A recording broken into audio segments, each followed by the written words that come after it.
Assalamualaikum warahmatullahi wabarakatuh.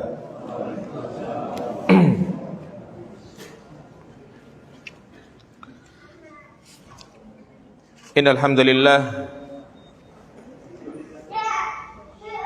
nahmaduhu wa nasta'inuhu wa nastaghfiruh wa na'udzu billahi min shururi anfusina wa min sayyiati a'malina. May yahdihillahu fala mudilla lahu wa may yudlil fala hadiya lahu. Asyhadu an la ilaha illallah wahdahu la syarika lahu wa asyhadu anna Muhammadan abduhu wa rasuluhu la nabiyya ba'dah.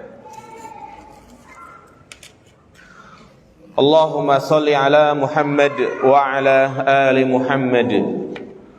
Qala Allah Ta'ala fil Qur'anil Karim, ya ayyuhalladzina amanu ittaqullaha wa qulu qawlan sadida yuslih lakum a'malakum wa yaghfir lakum dhunubakum wa may yuti'illaha wa rasulahu faqad faza fawzan 'azima. Wa qala an-nabiy sallallahu alaihi wasallam, fa inna asdaqal hadits kitabullah wa khairal hadi hadi Muhammadin sallallahu alaihi wasallam wa syarrul umuri muhdatsatuha fa inna kulla muhdatsatin bid'ah fa inna kulla bid'atin dhalalah wa kulla dhalalatin finnar. Amma ba'du, ayyuhal ikhwah rahimani wa rahimakumullah. Alhamdulillah, segala puji bagi Allah Subhanahu wa taala yang telah memberikan berbagai macam nikmat-Nya kepada kita semua, terutama nikmat taufik dan hidayah, sehingga kita bisa berkumpul di tempat ini dalam rangka melaksanakan apa yang menjadi kewajiban kita, yaitu salat maghrib secara berjamaah. Baik jamaah sekalian, seperti biasa di majlis ini, Sabtu ba'da maghrib pekan yang ketiga, kita membahas kitab Nawaqidul Islam, pembatal-pembatal keislaman, perkara-perkara yang membuat keislaman seorang hamba itu batal. Terakhir kita jelaskan poin yang kelima, yaitu man abghada syai'an mimma jaa'a bihi ar-rasul walau 'amila bih kafar. Barang siapa yang membenci sesuatu dari apa yang dibawa oleh Rasulullah sallallahu alaihi wasallam, walaupun dia mengamalkannya, maka kafir. Telah kita paparkan penjelasannya, yakni di mana seseorang yang tidak senang, protes dengan apa yang menjadi ketetapan Allah Subhanahu wa taala berupa syariat-syariatnya, maka sungguh dia telah kufur walaupun dia mengamalkan. Walaupun dia mengamalkan. Maka kewajiban kita sebagai seorang muslim adalah at-taslim, berserah diri dari apa saja yang Allah perintahkan kepada kita. Berikutnya, as-sadis, di antara pembatal keislaman yang keenam, man istahza'a bi syai'in min dinir rasul aw sawabillahi aw iqabihi kafar. Barang siapa yang mengolok-olok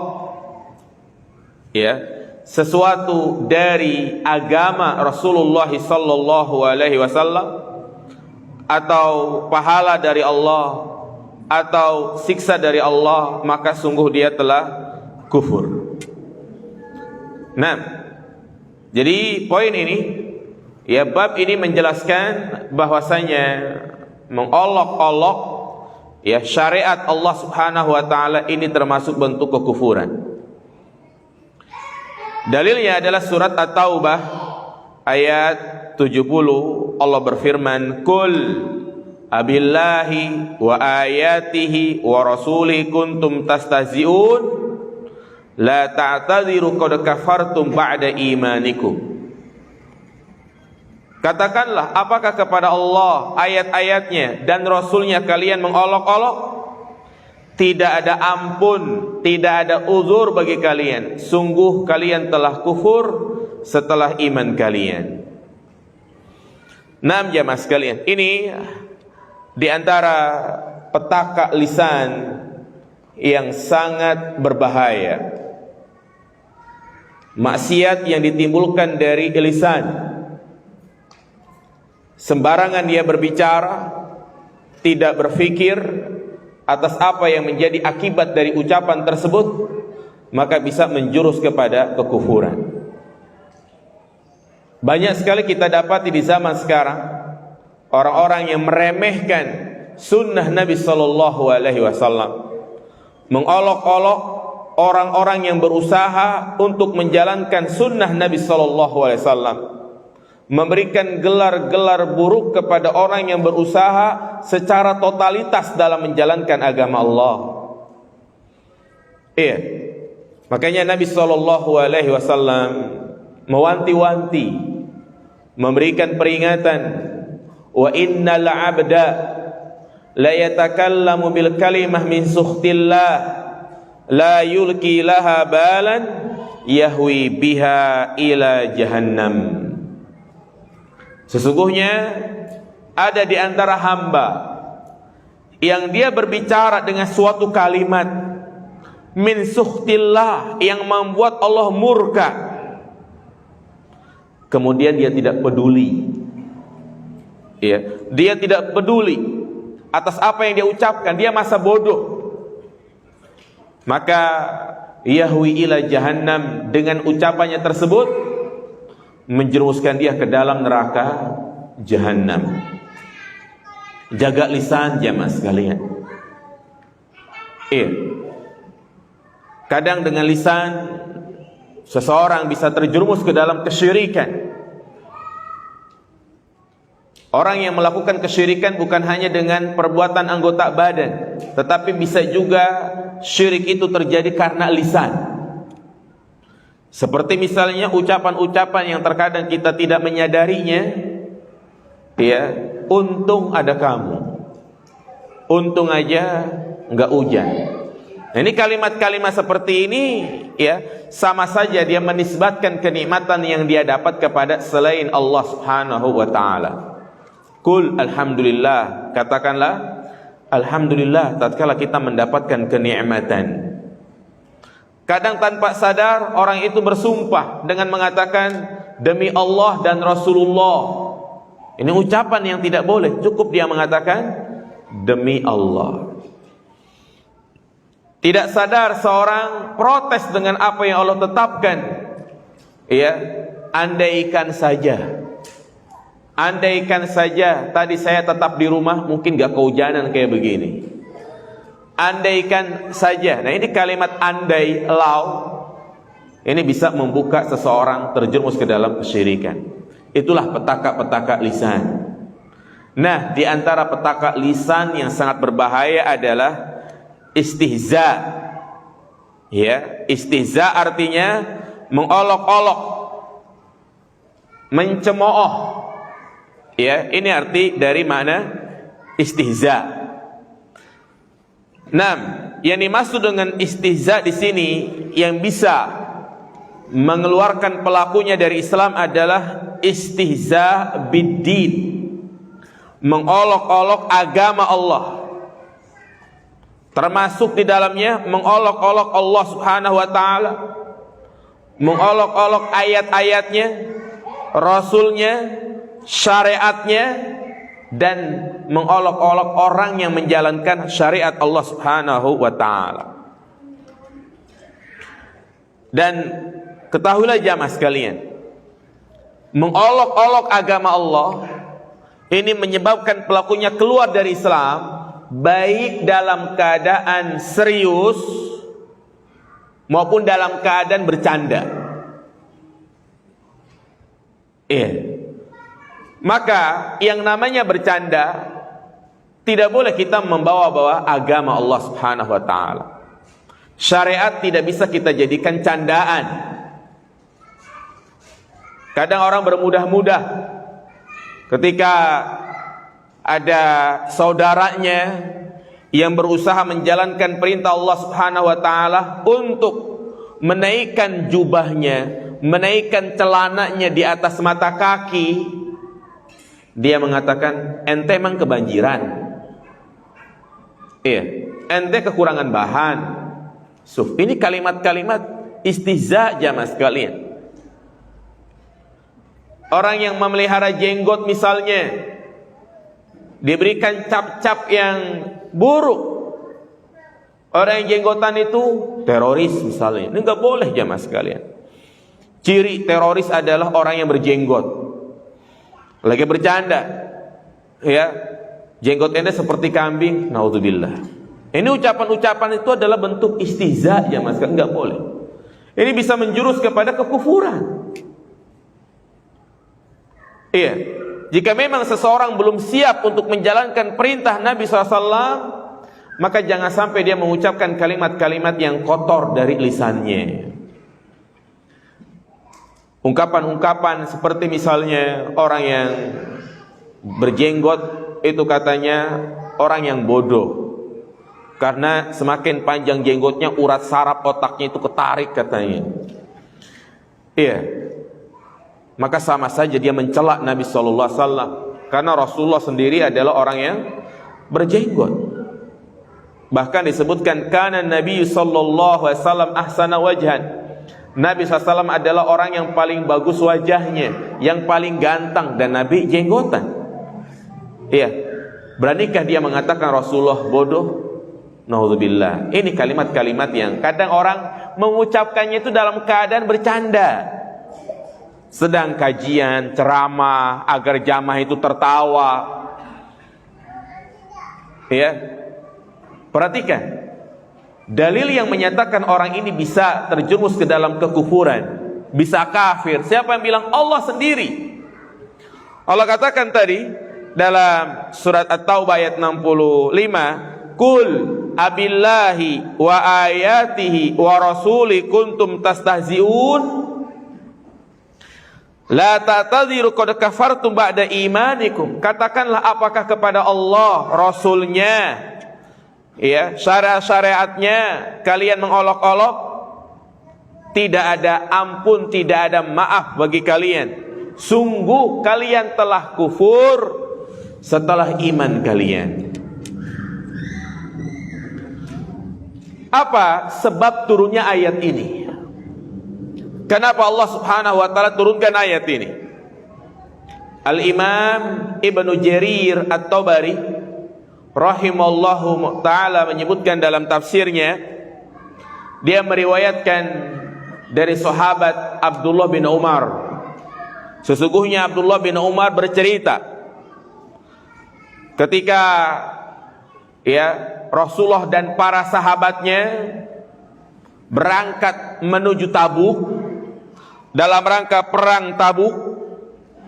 Dan ketahuilah jamaah sekalian, perang Tabuk adalah perang di antara peperangan yang paling berat dialami oleh Nabi SAW.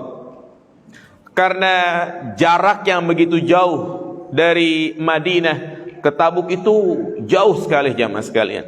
Dan saat itu tidak ada kendaraan, tidak ada alat transportasi, yang ada hanyalah kuda dan unta.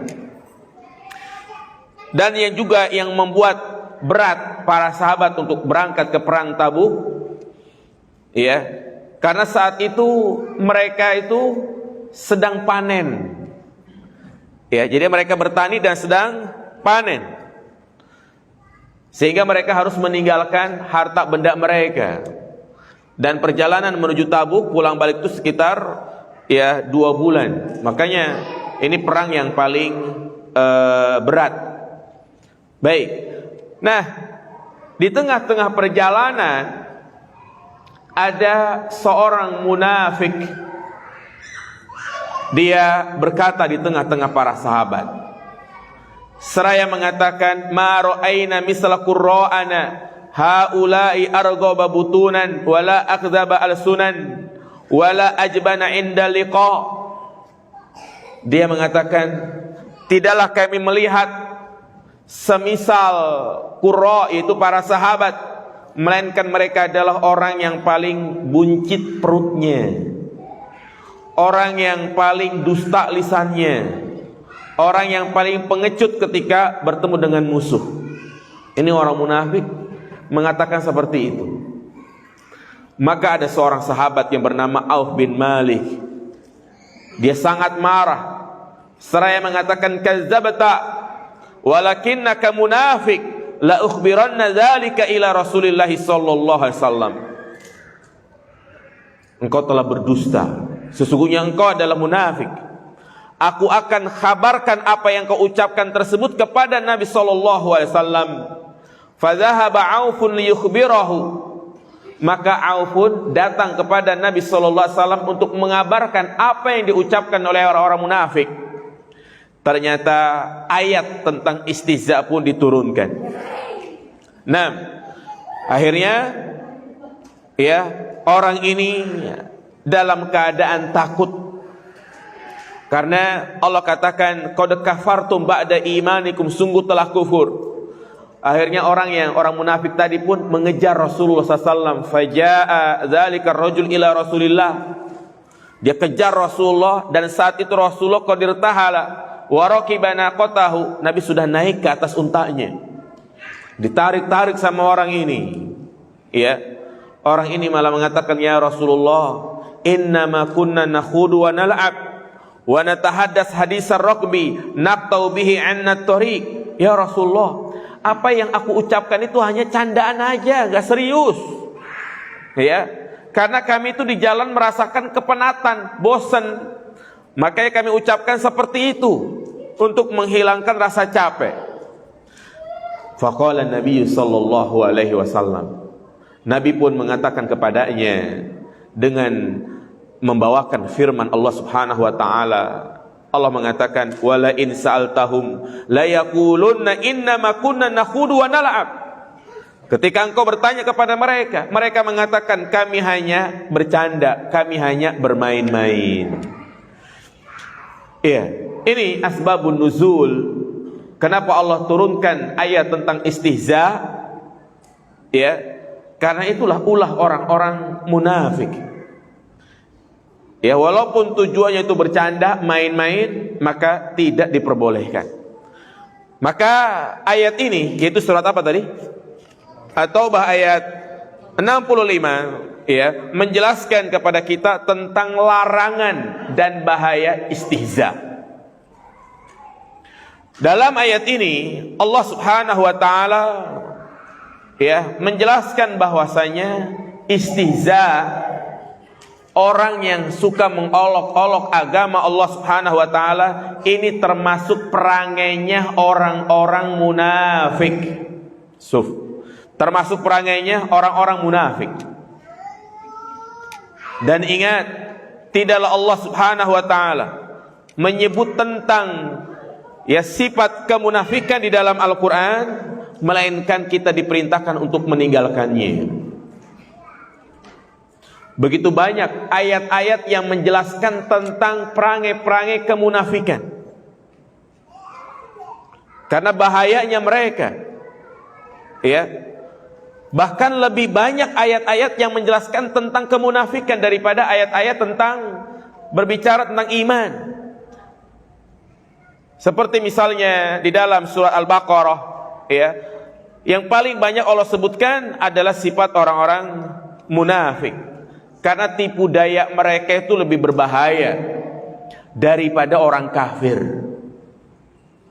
Orang kafir menjelek-jelekan Islam wajar.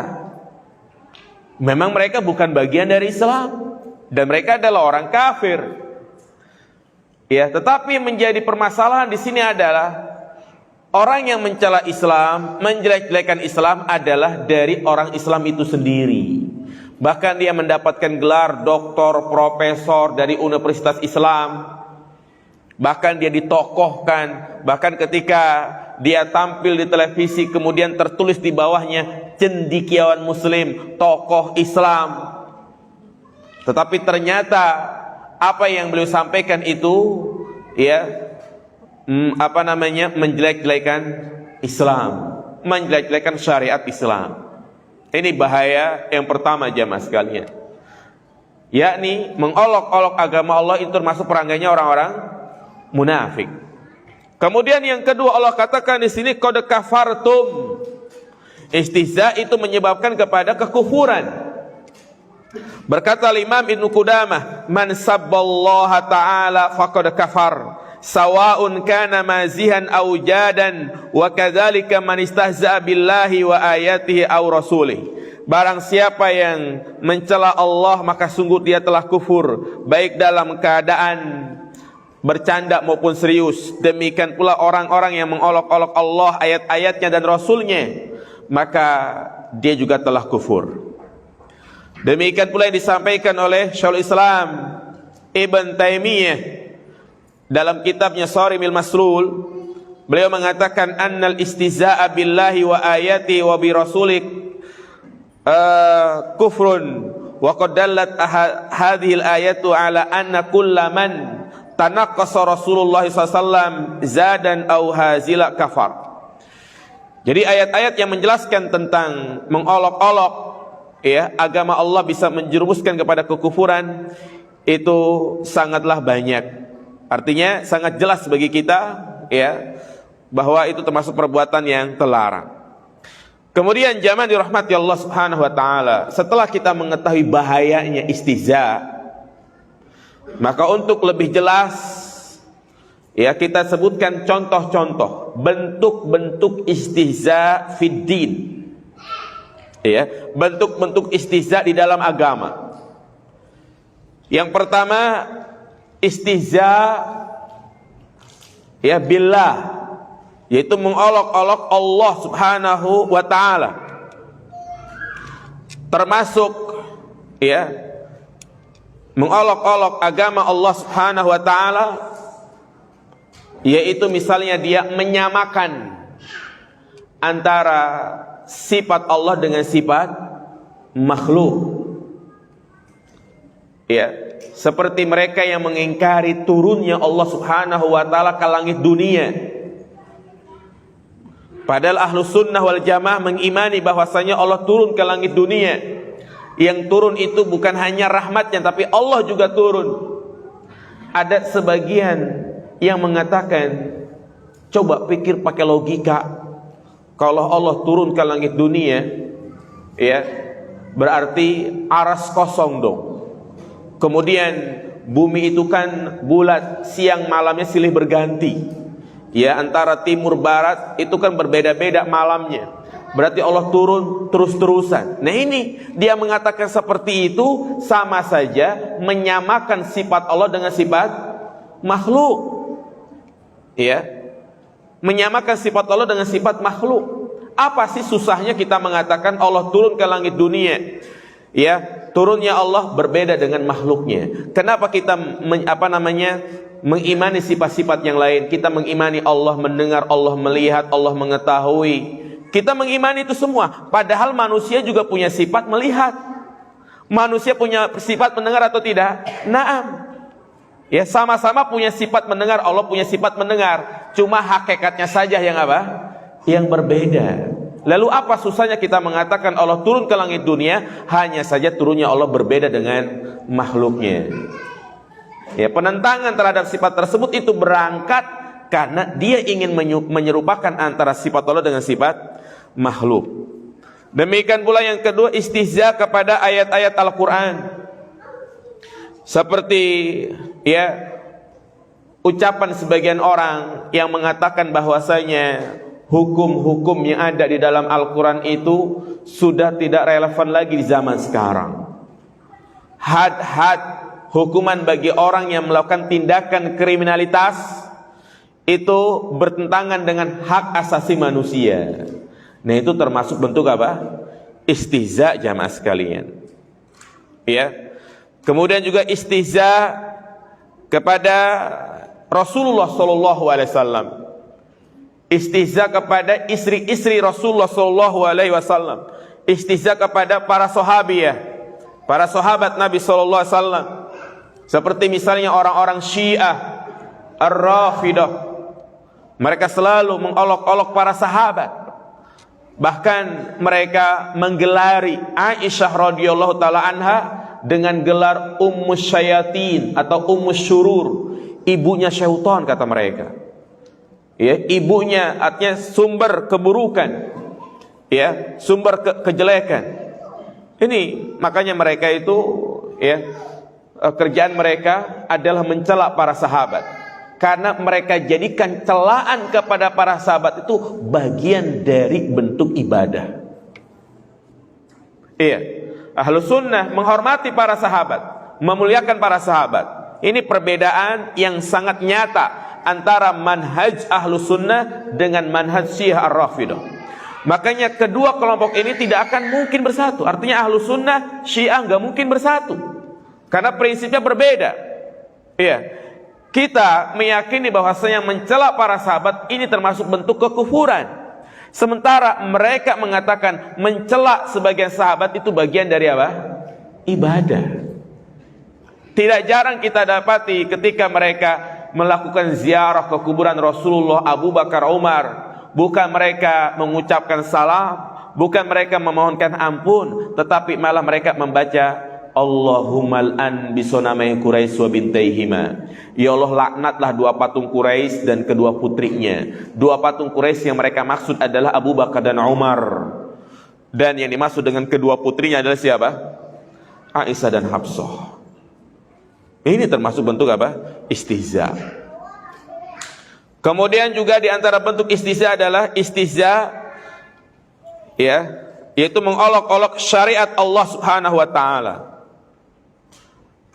Dan juga mengolok-olok pelakunya, orang-orang yang menjalankan sunnah Nabi sallallahu alaihi wasallam. Kita pernah mendengar suatu ungkapan yang kufur, ya, ini bentuk olok-olok. Suara apa itu? Suara kidung lebih indah daripada suara azan. Ya, ini termasuk bentuk apa? Istihza. Ya. Baik secara langsung maupun kinayah. Kinayah itu artinya sindiran-sindiran.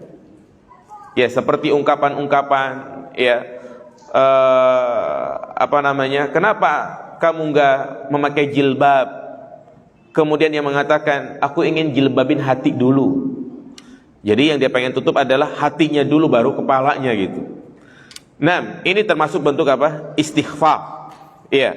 Atau ketika diingatkan, ayo kita sholat, kemudian dijawab, udahlah gak usah ngurusin sholat, wong kita di kuburan juga masing-masing. Nah, ini ungkapan-ungkapan, ya, termasuk bentuk istihza. Atau misalnya dia tampil di panggung, ya, stand up comedy seperti itu, kemudian mereka jadikan agama itu sebagai candaan, atau juga membuat video supaya viral, ya, misalnya dia sedang sholat berjamaah, kemudian imamnya ditinggal. Nah, ini nggak boleh dijadikan candaan. Ada kan video-video seperti itu, ya, kadang dia sholat, dia gelar sejadahnya di atas air, kemudian dia sholat, ketika dia sujud dia apa? Nyungsep ke air. Ya, ini kan tujuannya supaya apa ini? Viral gitu kan? Supaya orang yang melihat video tersebut ya ketawa. Ini nggak boleh. Iya. Stand up comedy jamaah sekalian, seorang yang tampil di panggung bertujuan agar ditertawakan, ini dalam agama tidak boleh. Ya, makanya jangan punya cita-cita jadi stand up komedi. Rasulullah SAW mengatakan, wailun, celakalah seorang yang dia berbicara di atas panggung, ya, kemudian bertujuan untuk ditertawakan. Perbuatan ini saja nggak boleh, apalagi kalau dia membawa-bawa agama Allah Subhanahu wa taala. Atau juga, ya, membuat film adegan sandiwara yang lucu tentang Islam, tetapi ternyata ada orang yang jadi pemeran Abu Jahal, ada yang menjadi pemeran Abu Lahab. Ya, ini ya tidak diperbolehkan. Tentunya ketika dia menjadi pemeran Abu Jahal, dia tampil dalam keadaan, ya, baik sama Rasulullah atau memusuhi Rasulullah. Pasti dia memusuhi Rasulullah, ya kan? Ya, memiliki sikap bertentangan dengan Islam. Nah, ini bagian daripada bentuk apa? Istihza. Jadi intinya kita tidak bisa bermain-main dalam urusan agama. Jangan ya dia ingin tampil lucu ya, tetapi dia mempermainkan agama Allah Subhanahu wa taala. Baik jamaah sekalian. Dan ketahuilah bahwasanya orang-orang yang mengolok-olok syariat Allah, ya, jangan dianggap Allah itu diam kepada mereka.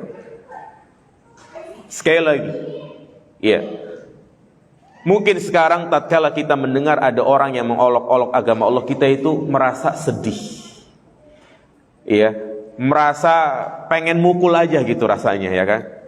Ya, tapi kan negara kita adalah negara hukum, nggak bisa sembarangan, nggak bisa kita main hakim sendiri.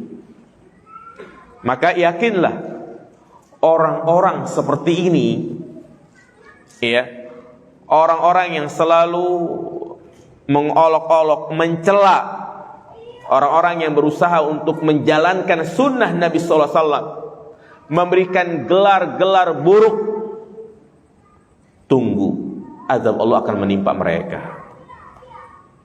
Iya, jangankan mengolok-olok jamaah sekalian, kita menyelisihi sunnah Rasul saja, ini termasuk perbuatan maksiat.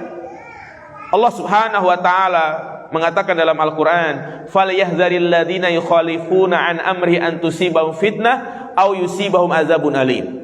Waspadalah orang-orang yang menyelisihi Rasulullah SAW, bisa jadi mereka ditimpa fitnah atau bisa jadi mereka ditimpa azab yang pedih. Dan telah terbukti dalam sejarah jamaah sekalian, bagaimana nasib orang-orang yang mencemooh, mengolok-olok agama Allah Subhanahu wa taala. Ada ya beberapa kisah yang disebutkan oleh banyak para ulama, ya, orang-orang yang mencela sunnah Nabi Shallallahu Alaihi Wasallam, mereka berpaling darinya, mereka menolak dengan sombong. Di antaranya apa yang diceritakan oleh Salamah bin Aqwa radhiyallahu anhu, di mana dia bercerita, ya, bahwa ada seorang yang makan di sisi Nabi Shallallahu Alaihi Wasallam. Ini kisah sahih, diriwayatkan oleh Imam Muslim. Dia makan pakai tangan kirinya, makan di samping Nabi dengan tangan kiri. Nabi mengatakan kepadanya, "Kul biyaminik," makanlah dengan tangan kananmu. Orang ini malah berkata, "Ana mastata'tu," aku nggak bisa makan pakai tangan kanan. Dia mengatakan seperti itu dalam keadaan sombong, takabburan. Apa kata Nabi Sallam? Mastatota abada, engkau nggak mampu mengangkat tanganmu selama-lamanya. Seketika itu juga dia tidak mampu untuk mengangkat tangannya. Tiba-tiba dia stroke jamaah sekalian. Kenapa demikian? Karena dia menolak dan menganggap itu suatu hal yang apa ya, yang tidak penting, ya, makan dengan tangan kiri. Dan ini juga menunjukkan kepada kita, Rasulullah masih ada aja, ada upaya orang yang menolak, ya, mengolok-olok sunnah Nabi SAW, apalagi ketika Rasulullah sudah meninggal. Pasti lebih banyak. Itulah orang-orang munafik yang mereka itu kadang lebih banyak, ya. Makanya Rasulullah SAW merahasiakan nama-nama orang munafik kepada Hudzaifah. Kalau seandainya dikasih tahu, niscaya setiap langkah dia berjalan di kota Madinah, maka dia akan mendapati orang-orang munafik. Nah, demikian pula ada kisah juga yang disebutkan di dalam kitab Syiar A'lamin Nubala, ya. Ada seorang yang disampaikan sebuah hadis tentang adab minum. An Nabi Hurairah radhiyallahu ta'ala an, dari Abu Hurairah Buat apa? Nah, Rasulullah sallallahu alaihi wasallam melarang, nahan nabiyyu ayasroba min fisiqa. Rasulullah sallallahu alaihi wasallam melarang minum dari mulut teko. Jadi, ini mungkin faedah di antara adab kalau minum itu hendaknya kita pakai gelas. Iya, terutama kalau tekonya itu besar atau mungkin seperti aqua kan ada ukuran yang 1 liter ya, yang besar. Ya, itu adabnya jangan langsung glok tapi tuang kemana? Ke gelas. Ya, jadi su'ul adab seorang minum dari mulut teko, haus gitu kan, ya nggak sabar, ada tekoan dia langsung minum. Ada seorang disampaikan hadis ini, tapi dia nggak peduli, ya malah dia artinya masa bodoh, dia minumlah dari mulut teko. Ternyata apa yang terjadi? Keluar dari mulut teko tersebut ular yang membuat dia kaget. Iya. Demikian pula Al-Imam An-Nawawi rahimahullahu ta'ala menceritakan dalam kitabnya Bustanul Arifin. Iya. Disebutkan dalam kitab tersebut dari Muhammad bin Ismail, ya, ada seorang ahlu bid'ah yang dengan congkaknya dia menentang hadis Nabi sallallahu alaihi wasallam, yakni ketika disampaikan kepadanya hadis adab-adab setelah bangun tidur. Artinya setelah kita tidur, apa kata Nabi SAW? Idza istayqadha ahadukum min naumihi fala yaghmis yadahu fil ina hatta yaghsilaha salasan. Apabila salah seorang di antara kalian bangun tidur, maka jangan langsung dia memasukkan tangannya di bejana. Yani dia jangan menyentuh apa-apa dulu. Ya, kecuali kalau dia setelah mencuci tangannya. Kenapa? Nabi mengatakan fa innahu la yadri aina batat yaduh, karena dia tidak tahu semalam itu tangannya tidur di mana. Ada seorang ahlu bid'ah, dia berkata seperti ini dengan nada sombong, dengan nada mengejek, ana adri aina batat yadi, aku tahu kalau aku tidur tanganku itu ada di mana, aku tahu. Iya. Apa yang terjadi jamaah sekalian? Iya, ini terjadi bukan kebetulan, tapi ini terjadi karena dia mencemooh sunnah Nabi sallallahu alaihi wasallam.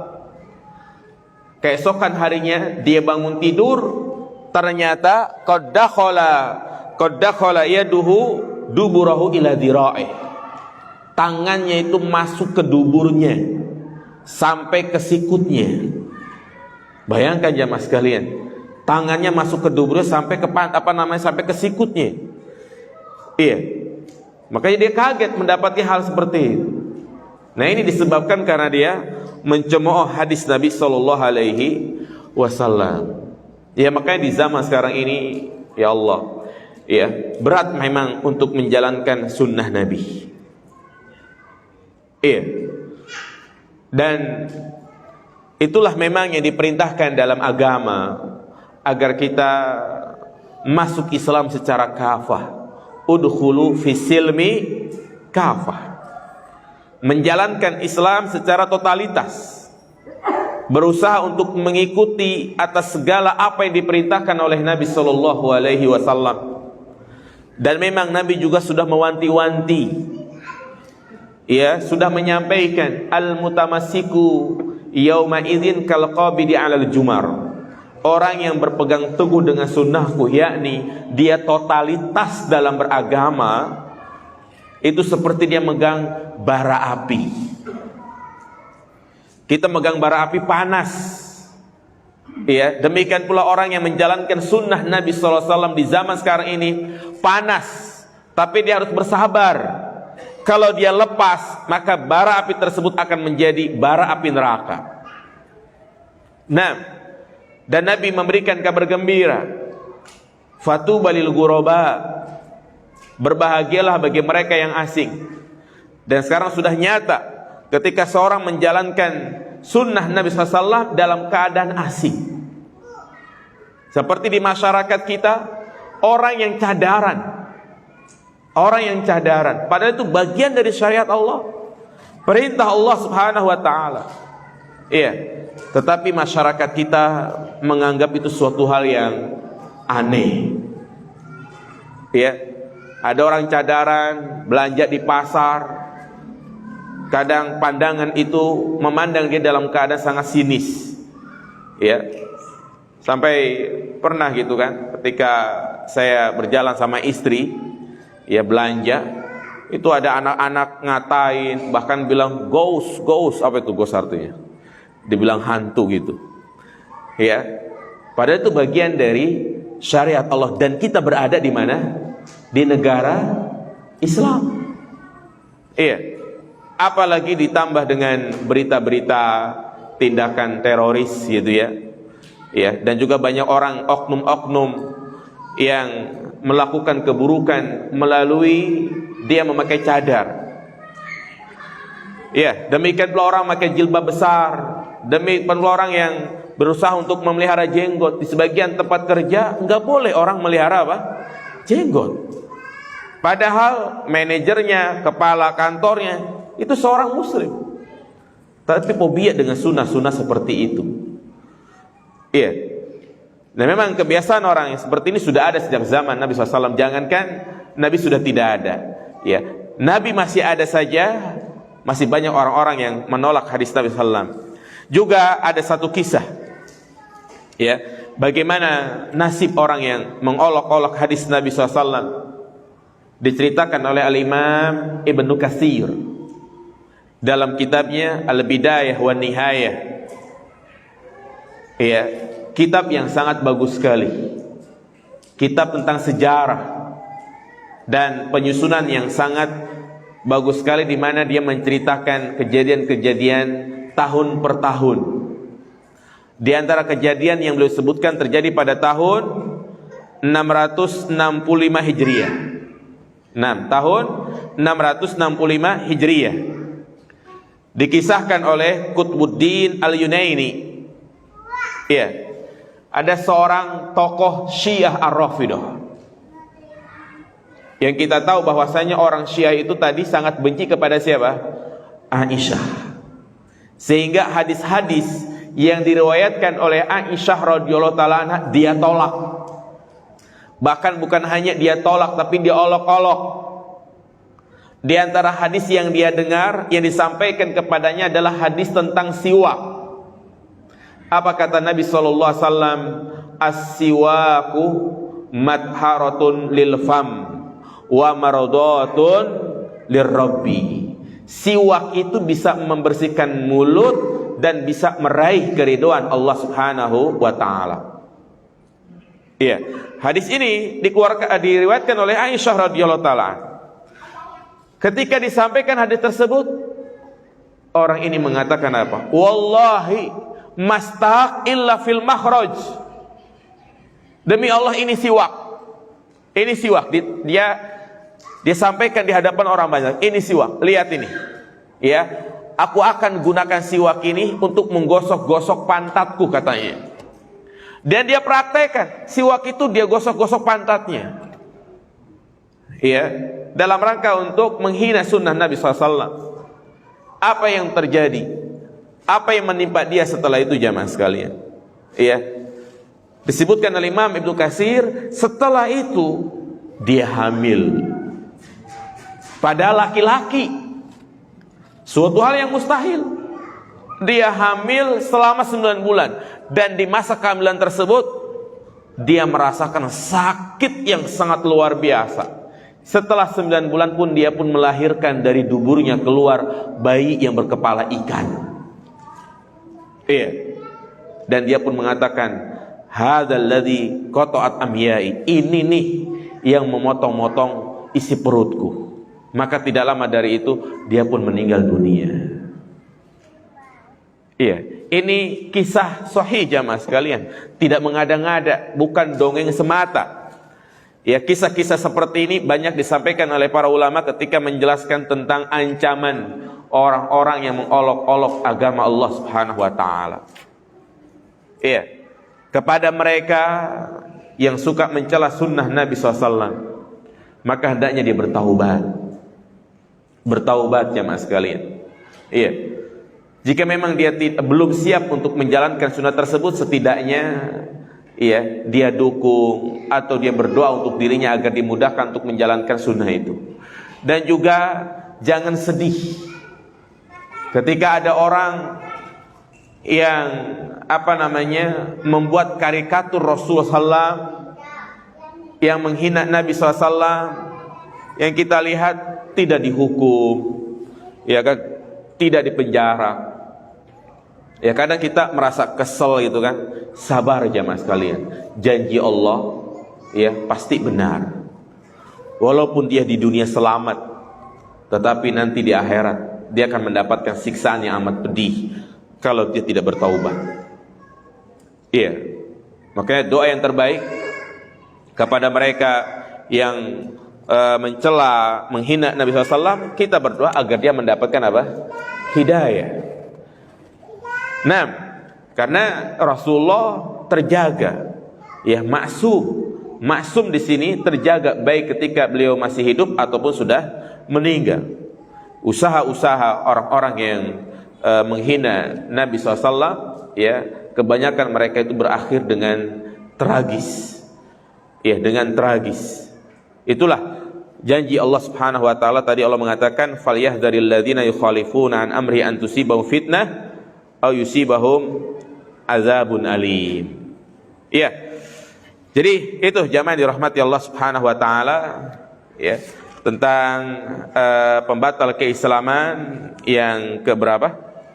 Yang keenam, itu istihza, mengolok-olok, ya, agama Allah Subhanahu wa taala.